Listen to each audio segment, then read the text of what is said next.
Good afternoon, Cherries fans, and welcome to this latest opposition preview show here on Up the Cherries in all departments.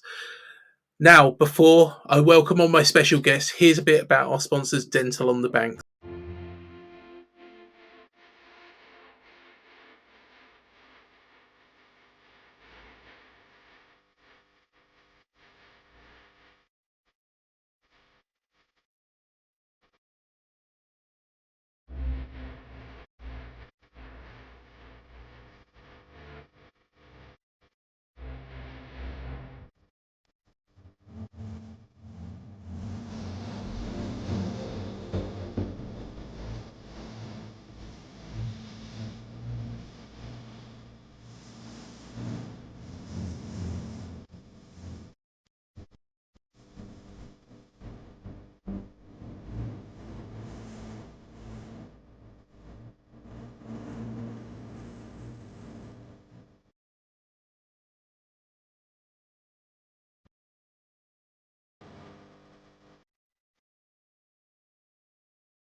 To find out what they can do for you, visit dentalonthebanks.co.uk.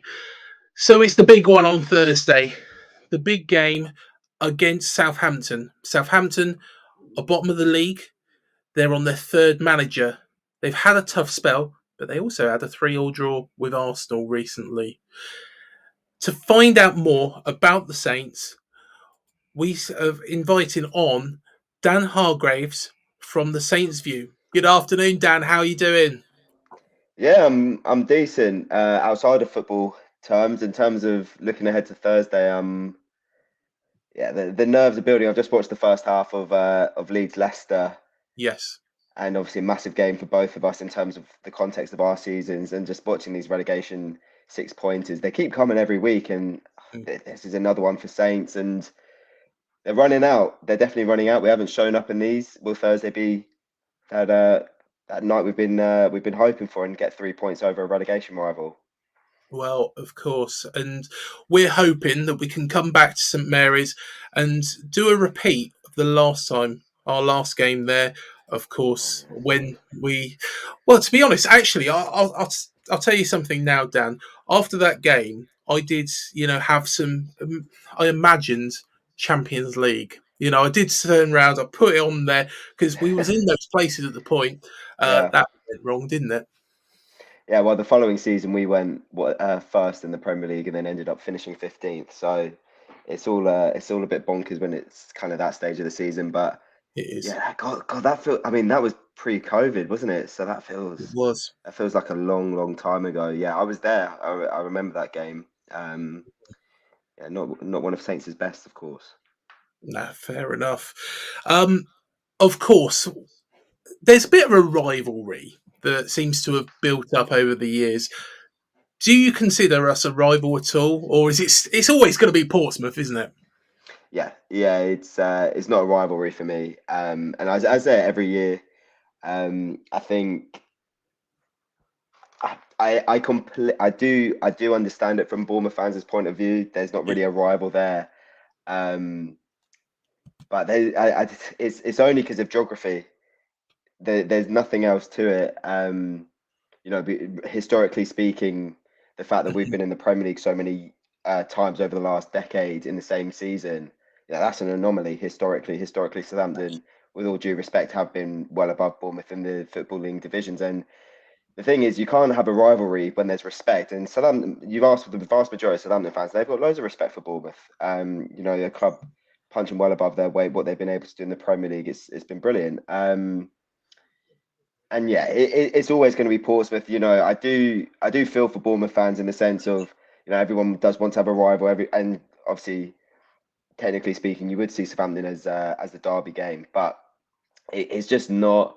And the more the more we hear and see videos of Bournemouth fans singing "Oh, when Saints go marching down to the Championship," it's just it's not. It's going to annoy us, of course it is, but it's not going to Yes. start a rivalry. We're not going to start a rivalry. It's not going to happen. But like I said, you can't have a rivalry when there's respect. And I think a lot of Saints fans, albeit they'll be jealous, I think a lot Mhm. of Saints fans will respect the fact that this club, who as recently as kind of 15 years ago were well below Southampton in the pyramid, could well be Yeah. above them next season. And of course, a lot of Saints fans did put their hands in their pockets as well to save this football club, and forever we'll be forever grateful to that. So it's a friendly rivalry, isn't it? It's one that I doesn't. think I think it should be a friendly rivalry. I've Yeah, definitely seen Bournemouth fans not see it as a friendly rivalry, and that's fine. Like I said, I completely understand it. yeah, Just know that it isn't just not going to be a mutual feeling. It's not reciprocated. I do. Having said that, I do think Thursday night will be fiery. yeah, I think it's more down to the context of the Premier League and survival at stake, as opposed to just the fact that there's only a couple miles between the two cities.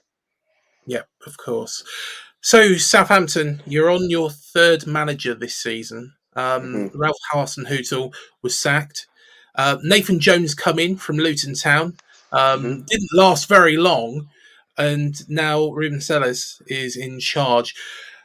Firstly, let's look at Ralph Hasenhüttl. Do you wish that, considering what happened afterwards with Nathan Mm. Jones, do you wish that he had continued, and do you feel that you would have been in a better position now if that was the case? I mean, hi, you're not the first person to have asked me this. Hindsight is a wonderful thing, of course. Yeah. But Ralph's time was up. He'd given us almost 4 brilliant years in the sense of always punching above our weight. I mean, given the lack of funds he always had, to be Hmm. honest, the fact he was able to keep us in the Premier League for 4 years was borderline a miracle, really. I know everyone likes to focus on the fact he had two 9-0 defeats under his belt in back-to-back seasons, but the season we lost to Leicester 9-0, we also accumulated over 50 points and finished 11th, for Yeah. example, and punched above our weight, managed to stay in the Premier League. But the problem is, and past players have admitted this now, it's so hard for a manager after 2 seasons to keep their players motivated, and Yes. especially in the modern era. And it just felt like he'd stagnated. Mhm. It depends who you ask, because there was definitely a discussion to be had in the summer as to whether or not Saints should have gone for a new man, and sacked him there on the spot after the end of last season. But what the board opted to do was say, well, actually, hang on, he hasn't really had a proper coaching staff, and also this was the first summer of our new ownership. And he's going to have funds now. Give him a couple months. We'll give him a new assistant coach, who's obviously now our manager, Yeah. um, and he's got 100 million odd to play with in the summer. In the end, it was just clear he'd stagnated. There wasn't anything more he could do. I think the players had kind of lost interest a little bit. I think the fans, vast Mm. majority of the fan base, were kind of looking for him to go, and we needed something different. So to answer the first part of your question, I think absolutely yes. Sacking Ralph Hasenhüttl at the time Southampton did was the right decision. Yeah. It's obviously the clown that came later that that was the wrong decision. Yeah. Another one, but obviously, I'm sure we'll talk about Nathan Jones next.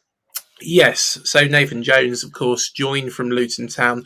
He'd done quite a good job there, Hmm. but he seems to be a one club man, where he seems to do very, very well for Luton. But of course, he went to Stoke as well, struggled there, was sacked, and of course, the same happened at Saints. He is a Saints supporter as well, isn't he?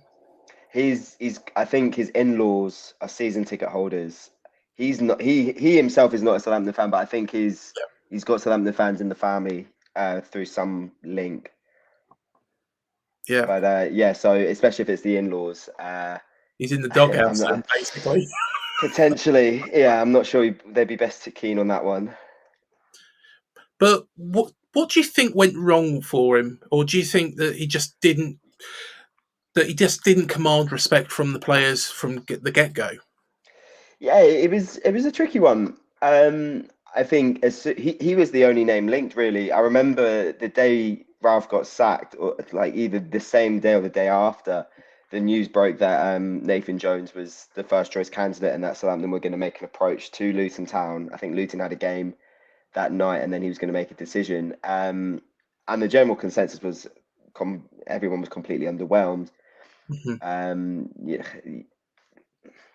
it's a hard one because it's not the first time a Premier League club had gone to the Championship for a manager. For example, Graham Potter a couple of years ago Yep. at Brighton, and he'd done very well. So there was definitely that sense of, okay, we'll have to see, but we all knew it would be a massive risk. But he kind of did fit the profile. We'd gone for young players. We'd signed a lot of players from the Championship. Yeah. So it kind of did make sense to go for the Championship's Manager of the Year from last season. Hmm. And I still stand by this. I mean, Saints fans that I know have called me silly for saying this, but I still stand by the fact that if Southampton hadn't given him the job, he would have ended up being given a Premier League opportunity within the next year or two. I still stand by that.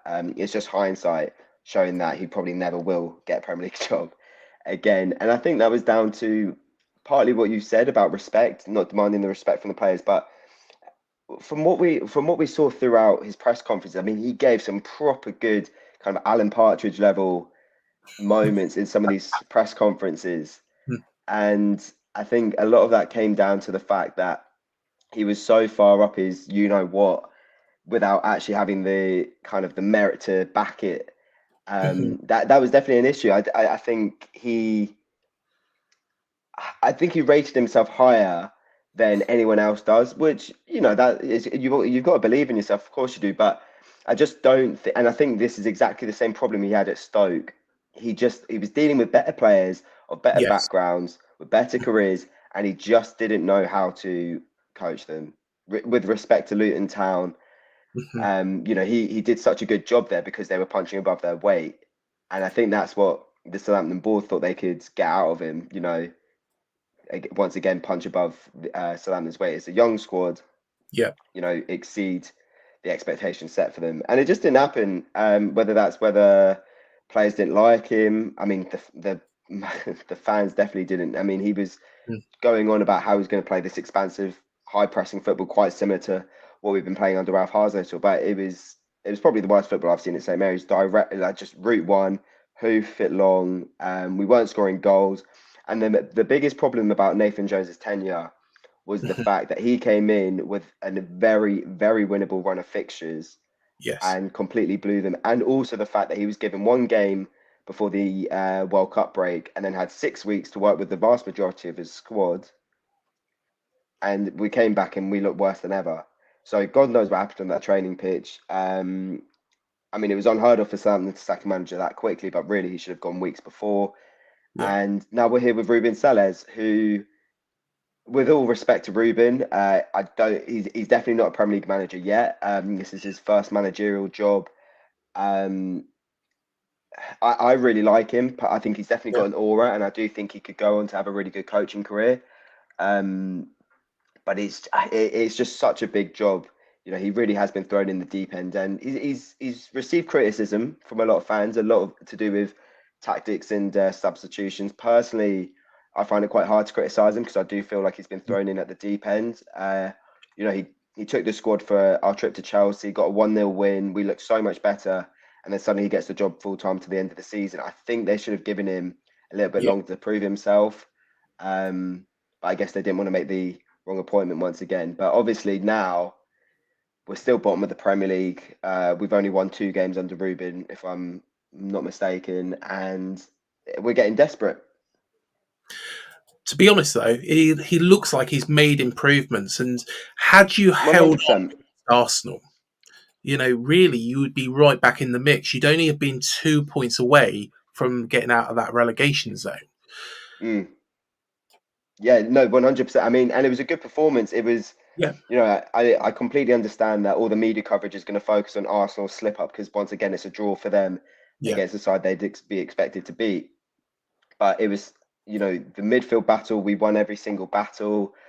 We dealt with their wingers quite well. Arsenal for me have probably got the best wide men in the Premier League. Yeah. That's exactly where they're so good at overlapping fullbacks. Um, and we managed, and it kind of felt written in the stars that Arsenal were going to pull off a comeback. And to be honest, I think Saints did quite well to make sure they came away with something come the end of it, which is kind of crazy to say given we were 3-1 up in the 88th minute. But yeah, to score 3 goals away from home, we haven't done that this season, so it was a massive bonus, and it's something we have to build on. The problem is we've had results like this before this season, and we've not been able to build on it. You know, no consistency has been able to be formed over the whole season. And to be honest with you, it was still a good weekend from my perspective anyway, because of the results kind of in and around us. I mean, obviously we're talking about Leicester Leeds. I watched the first half. I don't know what the score is now, but I looked at the table. If Leeds win that game, and then Southampton beat you guys on Thursday night, Yes. assuming Everton lose, we go 1 point from safety. Yeah. So it's all to play for still. There is certainly a chance. And when you look at the Southampton side, really, there is a lot of strength in there. You've got seasoned professionals like Theo Walcott, but you've also got the young stars as well. James Ward-Prowse is also a key player for you. So I think you've certainly got a chance of getting out there if you do beat us. But like you said as well, it's those sides in and around you that you do seem to struggle against a little bit. Oh, 100%. And that's been a criticism of Ruben. He's not really been able to change any of that fortune. We've had trips to Leeds and Yeah. West Ham and just looked completely out of our depth against really, really poor sides. You know, no disrespect to either of them, but neither of them were brilliant on the days we played them. We were quite lucky to beat Leicester at home, so it's been a real slog. And that's it's 3 managers who have had this all season, so fingers do have to be pointed elsewhere as well. And it's interesting you say the mix of experience, because I think Theo Walcott's been, he's great to have. Yeah. Obviously got a goal on the week on Friday night, but it kind of felt scripted, to be honest. I think Yes. there was no way he was going to leave the Emirates without a goal. But he's been decent. He has been decent, and it's good to have that experience. But I think that's something we've really lacked. Generally speaking, we lost Oriol Romeu in the summer, and that's proven to be a massive loss. And we've signed 15 players over the last 2 transfer windows, and the vast majority of them have been kind of early 20s with no Premier League experience, and that's kind of been the issue. Some of these are going to go on and have brilliant careers. Romeo Lavia and Armel Bolakocha are probably the two that have stood out the most. Yeah. But once again, they haven't got the experience of a relegation battle. Mhm. They haven't got the experience of even playing Premier League football. And ultimately, it looks like that could cost Southampton. And it's like you say, it's that inconsistency when we have games against teams in and around us that for some reason we crumble. The mentality is not there. We've got you guys, and then we've got Nottingham Forest away, and that's it in terms of teams in and around us in the relegation battle for the rest of the season. So something's going to have to change in those 2 games if we've got any chance of staying up, really. And that was my big question: is if you do beat us, where are the other points coming from to keep Mhm. Southampton up? Well, they're going to have to punch above their weight in some games. I mean, it's a fact. They've got. I've got to remind myself now. They've got Newcastle away after you guys on the Sunday. They're in incredible form at the moment, and we never get a win at St James's, so that's really difficult. For me, it's Fulham at home and Liverpool at home, really, that I'm Mhm. looking at thinking those are the 2 games we're going to absolutely have to win, as well as you guys and Forest, if we're going to have any chance. 4 wins out of 6. We've won 6, 7 games all season. Mhm. It's going to be a real feat if we can somehow stay in this division based on the record we've got right now. It's not impossible, of course it's not. And for some reason, as I've been saying for weeks that we're down, but that point at Arsenal has given us all a little bit of hope. And we all look at the table, and to be honest, this relegation battle has been absolutely bonkers. It's been bananas. It's like it's just nuts. Like Yeah. Southampton have been in the relegation zone since November, and they're only 4 points off of safety still, with 6 games to go. It's not, we should be out of sight. Um, but we get a win on Thursday, and suddenly it's 1 point potentially from safety, and then 5 games to go. You do think, oh God, form's on our side. Maybe we can do this, but yeah, it's a mixed bag of fixtures. But who knows? Like I said, we've been performing in the games where there's no pressure on us. Maybe we'll be able to get something from the likes of Fulham, Brighton, Liverpool, Newcastle after Bournemouth. Of course, Ruben Sellers was at our game on Sunday against West Ham. Um, he probably liked what he saw, considering we got smashed 4-0. Where does this game? Where is this game won and lost? Do you feel?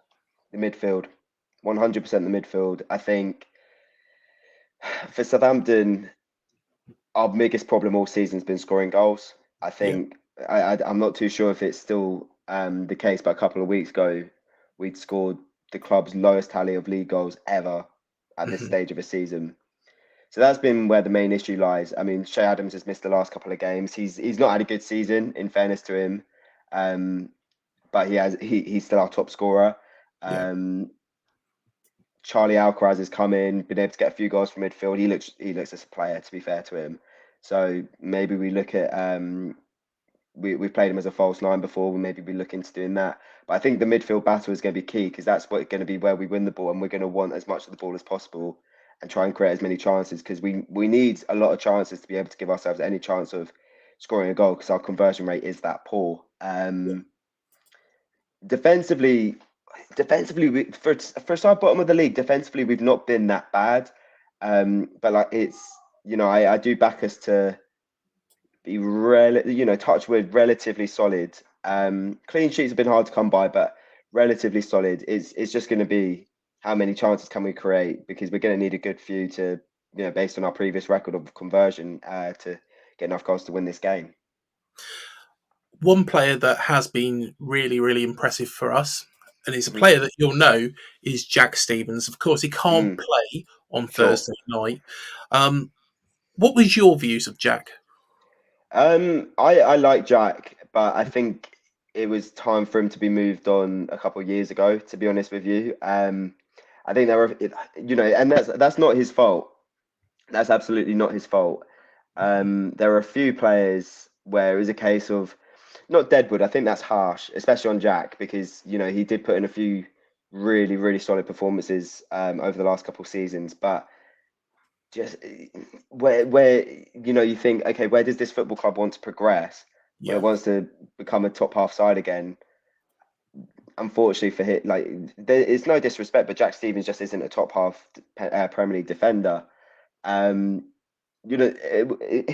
we all said it. If he went to Bournemouth and ended up having good performances, we'd be delighted for him. yeah, Um, and it will be interesting. It will be interesting because obviously, if Southampton do end up getting relegated, a decision is going to have to be made there because Southampton will suddenly want to retain him, and he'll be thinking, hang on, I've just had a decent season for a team that's been able to stay up. If yeah. they want to put in an offer, obviously I'm going to go there. So he's got a big decision to make, but yeah, absolutely love the guy. Top bloke, good player. Once out of 4 or 5 games, and at the time it wasn't where we wanted to be headed. But obviously now we all eat our hat. But yeah, I want the best for him, and so the Southampton fans. He came through our system. If we do beat you on Thursday night, Dan, Hmm. do you think it's all over? Yeah, I thought it was all over after Crystal Palace. To be honest, I I think Southampton 100% have to win this football match. I think even a draw does us very, very little good because Mhm. we're just running out of time. We're running out of games. It's all good, well and good having good performances and maybe getting a point out of it. But I'd much rather see us play abysmally, but then grind out a 3 points from 1-0 win. Yeah, It's that stage of the season where performances don't matter. The last couple of years, we've been safe at this point, and we've been abysmal because we've tried out different things. Players have been on the beach mentally, and they've just not worked. We've got 6 games now, yeah. and we're saying realistically to have any sort of chance of survival, we want to be winning 4 of them. Mhm. That we're running we're running out of games. If we draw to you guys or lose, that's 4 wins from 5 games. We've won 6 all season. It's just it's not realistic. Mhm. So if Southampton don't take 3 points from this game, they will be a championship side next season. And if that does happen, do you stay with Ruben Sellers? No, And absolutely not. The problem with Ruben Sellers is, like I said, he's been thrown in at the deep end. yeah, But whilst he's, and as a Premier League manager, you can't hide from the spotlight. You're always in the public image. Every single mistake you make is well publicized, and mhm, everyone can see it and well documented. And he was always going to make mistakes, and this is why I feel really harsh if he gets any criticism. But he has made mistakes. He's made every single mistake that we'd expect of him. Tactical, to do with substitutions, formation-wise, lineup-wise. Excuse me. We signed 5 players in January, and only kind of 2 of them at a stretch have looked like they're going to have any sort of involvement. I mean, everyone outside of Southampton and in Southampton thought that signing Mislav Orsic was going to be a massive deal for us. I mean, he's hardly played and looked pretty average. And that's kind of been a seller's decision not to include him. So he just, for me, he's just not shown enough. I don't think he's the sort of manager right now with the experience that we would need, because Southampton Football Club is it's a big football club for the yeah, championship level. This is a football club who'd be looking to bounce back straight away. And I think we'd want someone with a bit more on their CV, whether that's experience or in championship level or elsewhere. And unfortunately for Ruben, he doesn't quite have that. And then on the flip side, do you ask him to go be an assistant again? I think he'd have to say, well, if I've just managed 10 odd Premier League games, why would I want to be an assistant again? So it's going to be a tricky decision. But the Athletic put out a good piece the other day, and it seems that it's unlikely he gets offered a full-time job. fair enough. Before we go on to the predictions, which is the last bit of the show, please, Dan, I'm going to make you full screen for this, but do tell everybody where they can find the Yeah. Saints View. Yeah. So we're at the Saints View, or I'm at Dan J. Hargraves, Southampton fan channel. Been a bit quiet of late, and that's my fault. Getting a university degree finished. But yeah, we'll be back on it very, very soon. Southampton content, whether that's Premier League or Championship next season. So if you, for whatever reason, want to find out what's happening down the South Coast, then come over to us. Yep, and all the links will be below. Well, it's a huge game for both Mm, sides. We do this with every single guest, but we're going to mix it up a little bit more as well. okay. Firstly, how do you think it's going to go on Thursday night? I think Southampton will get the first goal. I think they're going to start the better of the two sides. Um, whether that whether that translates into points, we'll have to see. Yeah, I do think Southampton will start the better of the two sides. Realistically, they have to. They'll have to keep most of the ball. I think for the whole game, you'll see Southampton use more of the ball, have more of the ball. But it's hard. It's a really hard one. I think what Southampton have to do, which they've really struggled to do this season, bar Arsenal, is Mhm. end up having a 2-goal lead, because on one, there's always that danger. Crystal Palace the other week, we had a really good first half, but we didn't take any of our chances. Ended up losing the game 2-0. So we absolutely have to show some clinicality on Thursday night. So good start, go 1-0 up, and then we're going to have to do something we haven't done all season, which is go 2-0 up at home and pray that, either we keep a clean sheet or we only keep out or concede 1 goal. If we, if we want to survive in this league. I can't bet against my own team, No, I especially, wouldn't expect it. but I think it's going to be 2-1. I think it's going to be very, very edgy. But I'm going to go 2-1 Bournemouth. I Mm, think, to be honest, I don't disagree with you, actually. I think you probably score the first goal, but I think that will kick us into action like it yeah. did when we played Fulham, probably second Hmm. half. And I think probably Philip Billing and maybe Dominic Solanke. I think those two, are going to be key in this fixture. But yeah, I'm going to go 2-1. I don't. I think it's more going to be about who ends the game the strongest. Yeah, Can Southampton keep it up for 90 minutes? Can Bournemouth keep it up for 90 minutes, or do what they need to do? I think that's how the game's going to be won or lost on Thursday night. I agree. It's going to be so tense. You're going to yeah, feel it in the crowd. But I think the major concern is given the fact Bournemouth have got the 9 point gap. hmm Um, so they can kind of come to St Mary's, let Southampton have most of the ball, but still be relatively relaxed and compact. I'd say this now: if Southampton go 1-0 up, I don't think Bournemouth fans should immediately panic, especially if it's in the first half. It's who gets that second goal that's going to make such a difference. If it's Bournemouth equalising, I think we're in serious trouble. I think a lot of comparisons this week have been made to that 2-1 victory we had over you guys at St Mary's back in 2018 to give us some sort of hope of staying in the Premier League, and eventually we did end up staying up. We're going to need one of those sorts of games where it's incredibly tense, where you know balls just get hoofed once we've got the lead. yeah. It's not going to be a pretty game. I might even put. I'm not going down on Thursday night. Unfortunately, I might put Spurs Man United on, to be honest, just to kind of ease the nerves. But yeah, it's not going to be a classic, but yeah, fingers crossed. Well, we'll be there. But the big question is the bottom three. Hmm. Who do you think will go down, and do you think you'll be one of them? I think if we beat Bournemouth on Thursday, Southampton survive. Hmm But just for argument's sake, because they've been in my bottom three for the last kind of 3-4 months. I'm going to say Southampton in the bottom three with Nottingham Forest. And I've been saying Leicester for a while, but I think Leeds are dropping.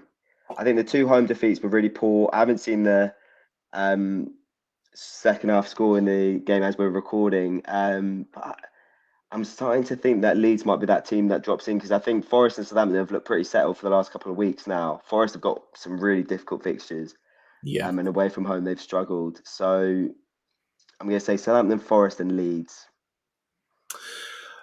I think it's going to be very, very difficult to get out of it.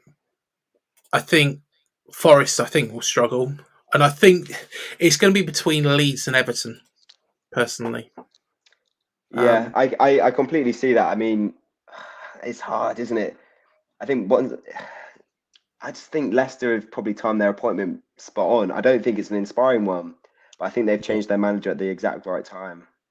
So we'll have to see. That squad's it's a crazy relegation battle. I mean, you're going to have at least two pretty well established Premier League sides go down. mhm, It's yeah, it's nuts. it's crazy. It's. I don't think we'll ever see a relegation battle like this. Of course, there was that relegation battle years ago when Southampton were relegated to the Championship, with alongside Crystal Palace and Norwich. Yeah, That was a crazy battle in itself. But thank you so much, Dan, for coming on. no It's been an problem. absolute pleasure speaking to you tonight. All the very, very best, of course, after Thursday for the rest of the season. Mm. And you know what? It would be nice if Southampton do survive. It'd be nice because we're so close. It's just the other end of the M27. It's a good Well, away day. yeah, exactly. We would miss you, and I'm sure you'd miss us if we Yeah, I was. think it was. I think with that first season because it was COVID, Southampton fans Yeah, didn't really bat an eyelid. But I think last season we thought, it's nice to have. It's been nice having two South Coast away days since Brighton came up. Definitely makes it easier. So yeah, we'll have to see, but it's looking difficult. yeah. No, fair enough. And I guess it's always nice to have a South Coast away day, unless it's Portsmouth. Oh, yeah, that's a whole nother story. Fair enough. Well, thank you so much, Dan. It's been a pleasure, and all the Thank you for very, having very me. best after Thursday. Not a problem at all. I'll see you soon, mate. Take care.